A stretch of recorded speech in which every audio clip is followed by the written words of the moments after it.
ഇഗ്നോയ്ക്കകത്ത് ഒരുപാട് പേര് അഡ്മിഷൻ എടുക്കുന്ന ഒരു പ്രോഗ്രാമാണ് MBA. അപ്പോൾ ഇഗ്നോയിൽ എത്ര ടൈപ്പ് MBA ഉണ്ട്, ഓരോന്നിനും എത്രയാണ് ഫീസ് വരുന്നത്, ഡ്യൂറേഷൻ എത്രയാണ്, എലിജിബിലിറ്റി ക്രൈറ്റീരിയ എന്തൊക്കെയാണെന്നൊക്കെയാണ് നമ്മളൊരു വീഡിയോയിൽ പറയുന്നത്. പിന്നെ അതുപോലെ തന്നെ ഇന്ത്യക്കകത്ത് എവിടെ വേണമെങ്കിലും നമുക്ക് അഡ്മിഷൻ എടുക്കാം, പക്ഷേ കേരളത്തിൽ ഇത് എവിടെയൊക്കെ കൊടുക്കുന്നുണ്ടെന്നൊക്കെയാണ് നമ്മൾ ഈ ഒരു വീഡിയോയിൽ ഡിസ്കസ് ചെയ്യുന്നത്. പിന്നെ നിങ്ങൾക്ക് ഇതിനെ പറ്റിയിട്ട് സബ്ജക്റ്റിനെ പറ്റി ഡീറ്റെയിൽ ആയിട്ട് അറിയാനൊക്കെ ഉണ്ടെങ്കിൽ നിങ്ങൾക്ക് ഇഗ്നോയുടെ പ്രോസ്പെക്ടസ് നോക്കാവുന്നതാണ്. അതിനകത്ത് ഏതൊക്കെ സബ്ജക്റ്റ് ഏതൊക്കെ സെമ്മിലൊക്കെ പഠിക്കാനുള്ള ഡീറ്റെയിൽ ആയിട്ട് കൊടുക്കുന്നുണ്ട്. ഇഗ്നോയ്ക്കകത്ത് 6 ടൈപ്പ് MBA ആണ് കേട്ടോ വരുന്നത്. അപ്പോൾ അത് ഏതൊക്കെയാണെന്ന് പറയാം. ഈ ലെഫ്റ്റ് സൈഡിൽ നോക്കിക്കഴിഞ്ഞാൽ ഞങ്ങൾക്ക് കാണാൻ കഴിയും master of business administration MBA, അതായത് സ്പെഷ്യലൈസേഷൻ ഒന്നും ഇല്ലാത്തൊരു MBA പ്രോഗ്രാമാണ്. ഇനി രണ്ടാമത്തെ വന്നിട്ടുള്ളത് MBA human resources management, MBA financial management, MBA operation management, MBA marketing management, പിന്നെ MBA ബാങ്കിങ് ആൻഡ് ഫിനാൻസ്. ഇങ്ങനെ ടോട്ടൽ 6 എണ്ണമാണ് വരുന്നത് കേട്ടോ. അപ്പോൾ കുറേ പേര് ഈ ലോജിസ്റ്റിക്സ് ചോദിക്കുന്നുണ്ട്, അതുപോലെ തന്നെ ഹോസ്പിറ്റൽ അഡ്മിനിസ്ട്രേഷൻ ചോദിക്കുന്നുണ്ട്. അപ്പോൾ ഇതൊന്നും ഇഗ്നോയ്ക്കകത്തില്ല. ഇഗ്നോയ്ക്കകത്തുള്ളത് ഈ 6 എണ്ണം മാത്രമാണ്. അപ്പോൾ ഇതിൽ മാത്രമേ നമുക്ക് അഡ്മിഷൻ എടുക്കാൻ പറ്റുള്ളൂ. അപ്പോൾ നിങ്ങൾക്ക് സ്പെഷ്യലൈസേഷന് കൂടിയിട്ടൊരു പ്രോഗ്രാമാണ് എടുക്കേണ്ടതെങ്കിൽ, അതായത് ഇപ്പോൾ സപ്പോസ് നിങ്ങൾക്ക് ഹ്യൂമൻ റിസോഴ്സ് മാനേജ്മെൻറ്റ് ആണ് എടുക്കണമെങ്കിൽ MBA HM എന്ന് പറഞ്ഞിരിക്കുന്ന പ്രോഗ്രാമിന് അഡ്മിഷൻ എടുക്കാം. ഇനിയല്ല നിങ്ങൾക്ക് ബാങ്കിങ് ആൻഡ് ഫിനാൻസ് ആണ് വേണമെങ്കിൽ MBA MBF എന്ന് പറഞ്ഞിരിക്കുന്ന പ്രോഗ്രാം എടുക്കാം.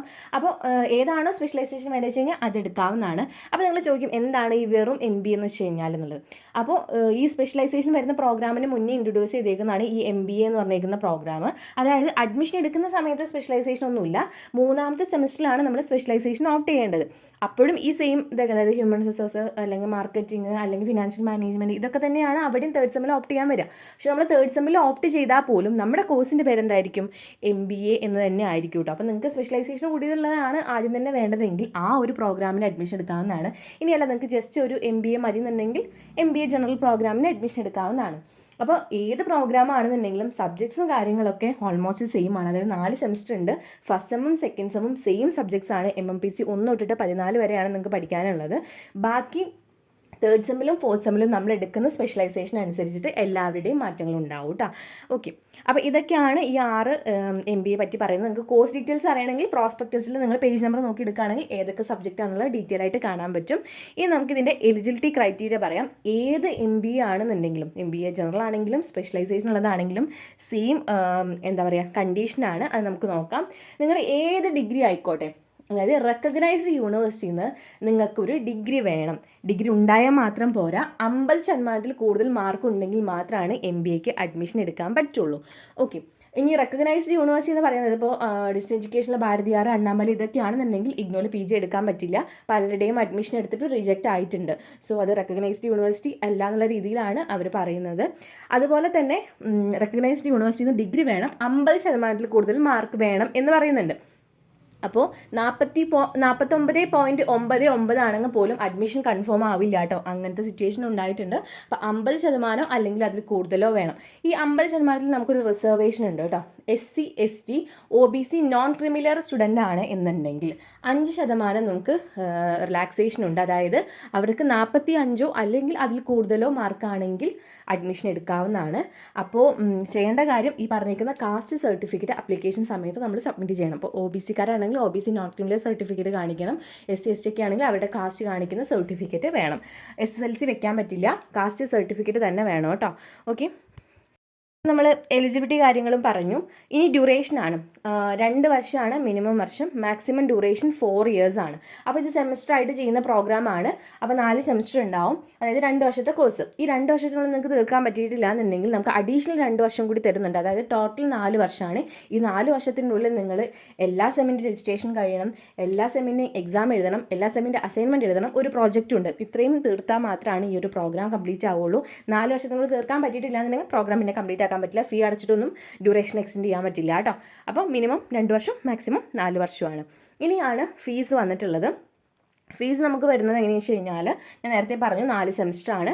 അപ്പോൾ നമുക്ക് 3ാമത്തെ സെമസ്റ്ററിൽ മാത്രം 17,500 രൂപയാണ് ചാർജ് വരുന്നത്. കാരണം ആ ഒരു സെമ്മിലാണ് നമുക്ക് പ്രോജക്റ്റ് പഠിക്കാനുള്ളത്. അതുകൊണ്ട് ആ സെമ്മിന് ഫീസ് കൂടുതലാണ്, 17,500 വരും. ബാക്കി 1ാമത്തെ 2ാമത്തെ 4ാമത്തെ സെമസ്റ്ററിന് ഫീസ് വരുന്നത് 15,500 രൂപയാണ് കേട്ടോ.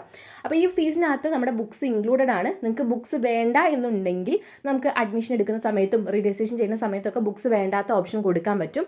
അപ്പോൾ അങ്ങനെയെങ്കിൽ നിങ്ങൾക്ക് ബുക്സ് എന്ത് ചെയ്താൽ മതി, PDF ആയിട്ട് ഡൗൺലോഡ് ചെയ്തിട്ട് പഠിക്കാം.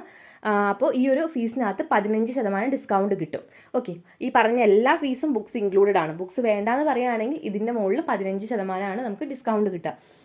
ഓക്കെ, അപ്പോൾ ഇതൊക്കെയാണ് പറയാനുള്ളത്. അപ്പോൾ അഡ്മിഷൻ എടുക്കുന്ന സമയത്ത് നമ്മൾ ഫസ്റ്റ് സെമ്മിലെ 15,500 plus processing charge 300, development charges 200 രൂപ അടക്കം നമ്മൾ 16,000 രൂപ അഡ്മിഷൻ എടുക്കുമ്പോൾ തന്നെ ഇഗ്നോയ്ക്ക് പേ ചെയ്യണം, ഇൻക്ലൂഡിങ് ബുക്സ് ആണ്. ബുക്സ് വേണ്ടാന്നുണ്ടെങ്കിൽ 15,500 മുകളിൽ 15% ഡിസ്കൗണ്ട് ഇട്ടൊരു 13,000 14,000 സംതിങ് നമ്മൾ അടച്ചാൽ മതി. ഓക്കെ, അപ്പോൾ ഇതൊക്കെയാണ് നമ്മുടെ MBAയുടെ കാര്യങ്ങൾ വന്നിട്ടുള്ളത്.